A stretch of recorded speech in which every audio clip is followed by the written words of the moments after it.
Hi everyone, so I'm here to present my topic. So my topic is all about differentiate aerobic and anaerobic organism. So if we say differentiate, so we need to find the difference between the two.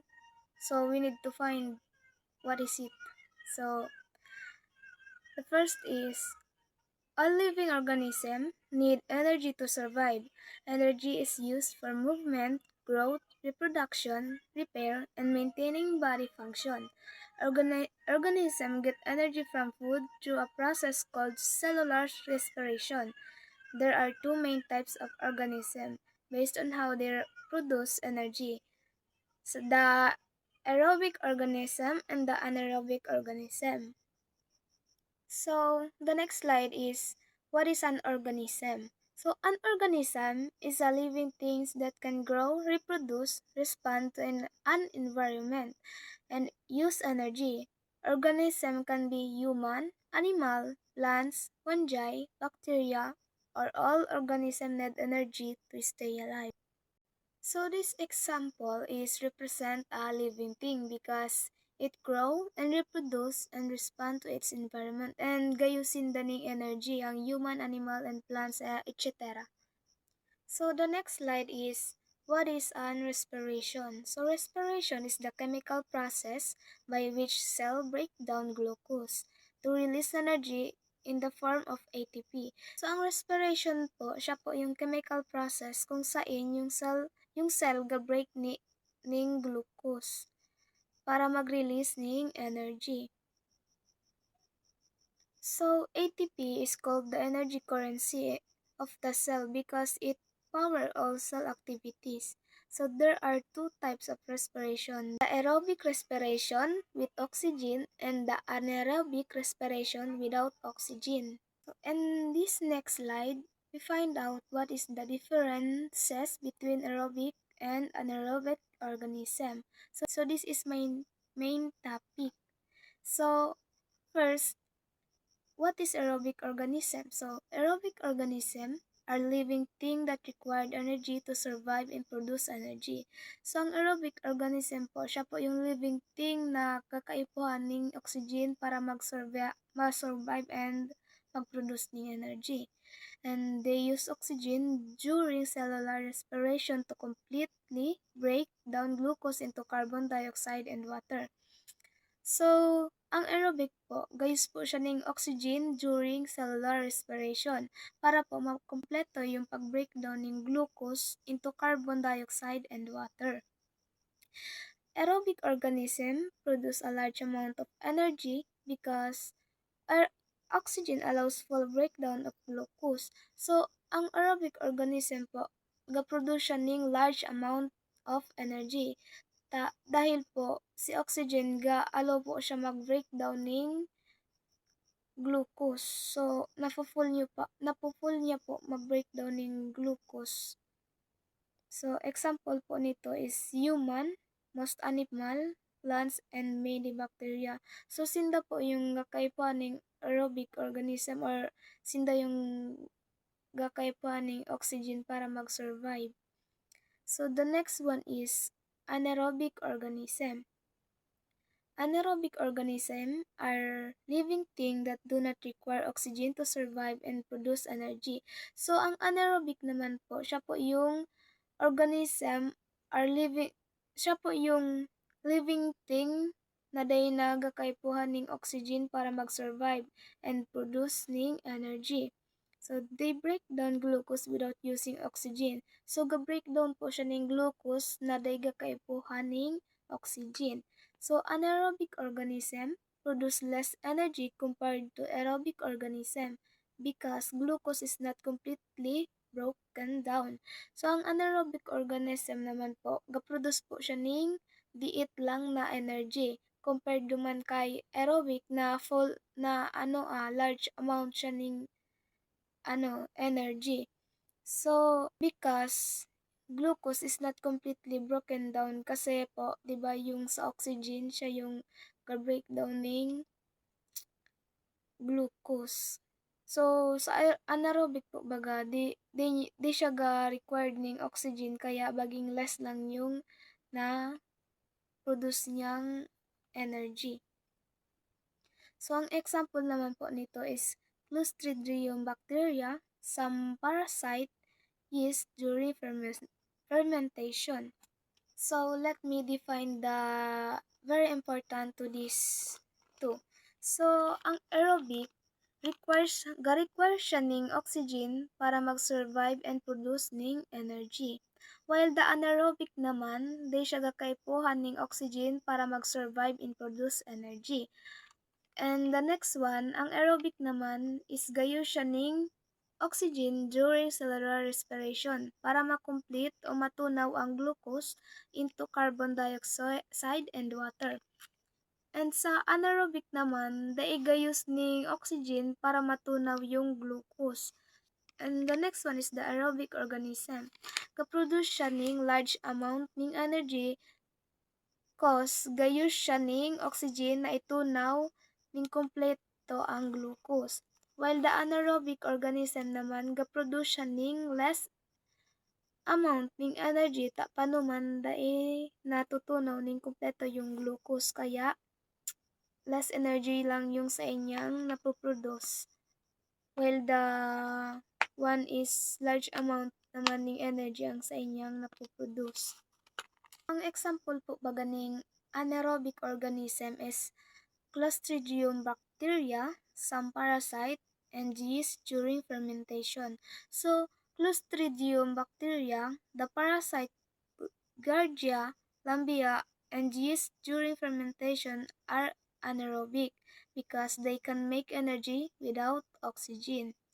Clostridium dies in oxygen. Some parasites live in low oxygen areas like Ascaris lumbricoides, and yeast ferments when oxygen is absent. So, yung Ascaris lumbricoides po, ano siya, yung bulat, in another term, bulati po siya sa yaog ni sa tuyang tuyak. So, gatunaw ning mga kaunon dyan na pigatayam-tayam baga ganun. So, kapag baga kang aki pa kita, pag giudo tabaga siya. So, syempre, di pa man kita masyadong gagamit ning bowl.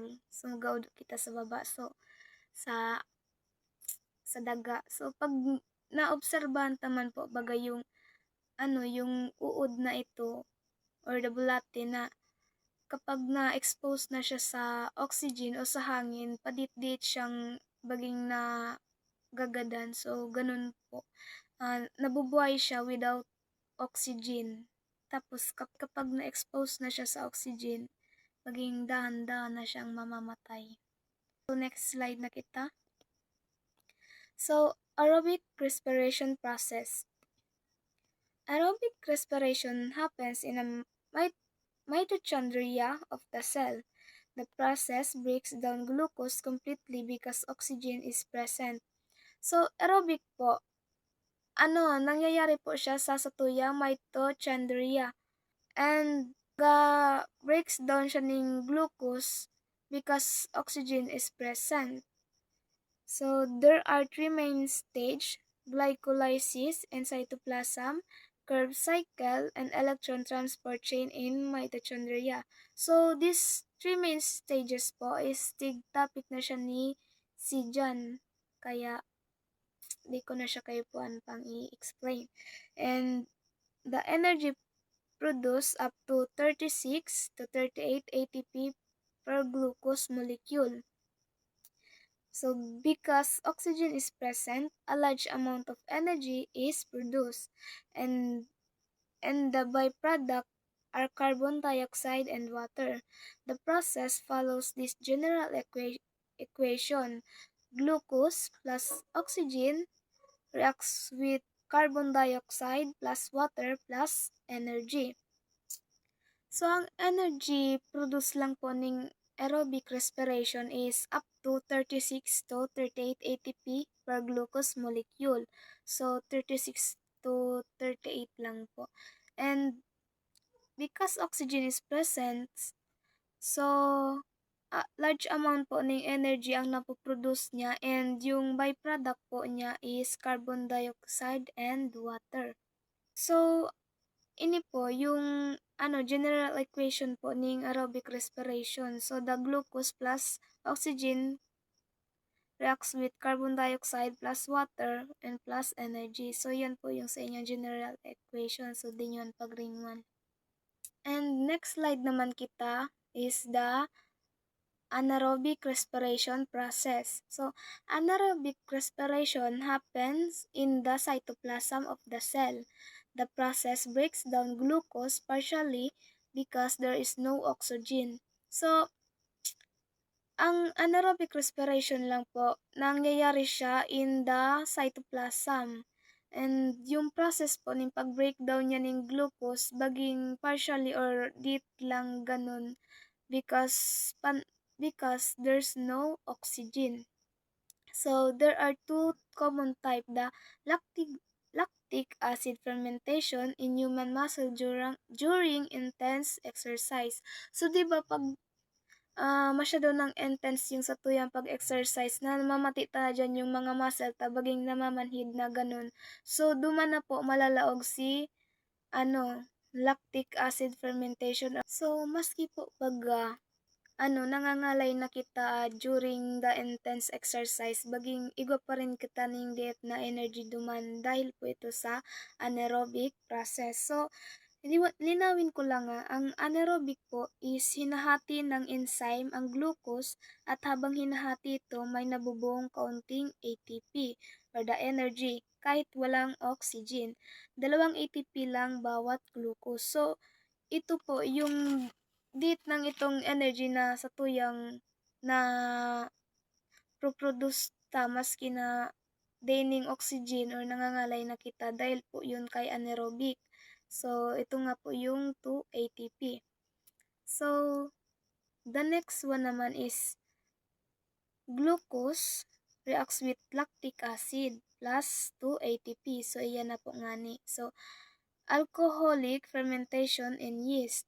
So example na aning next reporter. So sila na kanbala. And so ini po ang sa inyang alcohol plus carbon dioxide plus 2 ATP para mabuhay at makagawa ng energy kahit walang oxygen. So ini na po ngani yung ko sa inyo about duman sa muscle na igo siya ning 2 ATP para mabuhay pa rin sa tuyang muscle. I mean baging makahibas pa man syempre maski pa paano maski na ngalay na. So makagibo pa rin siya ning energy or less energy maski na dining oxygen. So the next one, energy produced only 2 ATP per glucose molecule. So duwa lang pong ATP yung sa inyang napoproduce. So because oxygen is not present, less energy is produced. So dahil po si oxygen is absent ganun kaya dit lang na energy ang kanyang napoproduce. So again, between these two, I'm gonna paliwanag you the different between anaerobic and aerobic respiration. So yung kabago is organism siya, so ngunya respiration naman. So this is the difference between the two. So aerobic happen in mitochondria of the cell, and the anaerobic happen in the cytoplasm of the cell. So ang aerobic po nangyayari siya sa mitochondria ni sa tuyang cell, and the anaerobic naman po sa cytoplasm ning sa tuyang cell. Ang aerobic breakdown siya ng glucose completely because oxygen is present. And the anaerobic naman breakdown ng glucose partially because there's no oxygen. So complete yung pag-breakdown ng glucose niya because si oxygen is present. While the anaerobic naman is partially or konti lang yung sa inyang nabi-breakdown na glucose tapanuman si oxygen is absent or walang oxygen. Ganun. So the next one naman is energy produced up to 36 to 38 ATP per glucose molecule. So sa aerobic respiration. And the anaerobic naman is energy produced only 2 ATP per glucose molecule. So, si aerobic po, ga-produce siya ng energy up to 36 tas 38 ATP. Tapos, si anaerobic naman, 2 ATP lang. So, the next one naman, aerobic respiration, oxygen present. Kaya, large amount ng energy ang naproproduce. While naman, si anaerobic, oxygen absent, kaya less amount energy produced. So, uwi na kita sa major differences. So, sa aerobic organism po, need ning oxygen, produce siya ning more energy, so 36 to 38 ATP. And product, carbon dioxide and water. So, occurs mainly in mitochondria. While the anaerobic organism naman do not need oxygen, produce less energy, which is 2 ATP lang. And product, lactic acid or alcohol plus carbon dioxide. And it occurs in cytoplasm. The main difference is the presence or absence of oxygen. So, yun yung pinaka-main na different nindang duwa, the oxygen. So, here's the importance of aerobic organism. So, aerobic organisms are important because human and animal depend on oxygen for survival. So, malamang kaipuan ning oxygen para mabuhay budaning animal. So the next one is plant help maintain oxygen in the atmosphere. So yung plant man po ga-help siya para ma-maintain yung oxygen sa satuyang atmosphere. Siya po baga yung gataon ning oxygen ang plant gatuwang man siya. So they help in the carbon cycle. So ga-help man po si aerobic organism sa satuyang carbon cycle, yung paikot na daloy cycle ng carbon. So, they produce energy efficiently for long-term activities. Without aerobic organism, life on Earth would not survive. So, malamang di talaga masasurvive because kung daining aerobic, dining oxygen. So, di kita masyadong ma-survive sa Earth. Ganun. So, kay puwanta pa man syempre ning yung tamang oxygen, bakong diit, bakong diyan kaya. So, importance naman ning anaerobic organism. Anaerobic organisms are important because used in food production, so bread, yogurt, or alcohol. Next one, help in decomposition of waste. So like na lang ning ibang bakterya na anaerobic, di ba yung mga lapang dahon alugkaan, baging piga paributan na lang ninda ito ning enzyme, tapos matutunaw na lang ito. Tapos yung energy kay ito, iyo to pigakuan ninda para mag-survive sinda ganun. So bakong oxygen yung sa indang kaipuhan. Baging ito yung kaipuhan ninda para mag-survive. So tinunaw ninda duman, baging nutrients ata ninda ito. And also used in sewage treatment and used in biotechnology and medicine. So even though they produce less energy, they are very useful in industry and nature. So both po, the aerobic organism and anaerobic organism are important because may kanya-kanya sindang pinagampanan. So, uyan na kita sa real life example. When you breathe normally, your body use aerobic respiration because oxygen is available. So, syempre baga, paghahangus kita, kay puwanta ning oxygen, so, kaya, aerobic respiration siya. So, kapag hangus kita na di man kita ning nakukuha ang oxygen, so, titigba kita. Kaya kay puwanta mag-breathe ta, gakuha nga ni kita ning oxygen. So, when you run very fast and oxygen become limited, your muscle temporarily switch to anaerobic respiration, producing lactic acid. So, yun na po yung example ko kabag-o, yung nanamlay na yung sa imong mga muscle, nawawayan ka na ning oxygen. So, malalaog na nito ya yung lactic acid, yung gataon ning energy na maski daining oxygen. So, the next one, this is why muscle feels tired after intense exercise. Panuman nawawayan na siya ng oxygen. Nagiging limited na so sa iyang oxygen. So, in the last summary, anaerobic and anaerobic organism different mainly in their use of oxygen. So, yung pinaka-main na pinagkaiba talaga ninda is yung sa use ning oxygen. So, aerobic organism need oxygen and produce more energy. So, sa aerobic ta po baga, gakaypuan kita ning oxygen and gaproduce siya ning more energy. And the anaerobic organism naman do not need oxygen and produce less energy. So, ang anaerobic organism na naman po, di siya gakaypuan ning oxygen. Unlike aerobic organism na kaypuan ning oxygen, tapos si anaerobic organism di niya kay puaning oxygen, kaya gaproduce siya ning less energy sana. So both type are essential for life, environmental balance, and industrial process. So paras po na ito, may kanya-kanya silang gampanan sa ating daigdig, kaya importante sinda. So understanding these differences help us understand how living things survive and function. So, uya ta maintindihan yung pagkakaiba nindang dua. So, that's all. Thank you.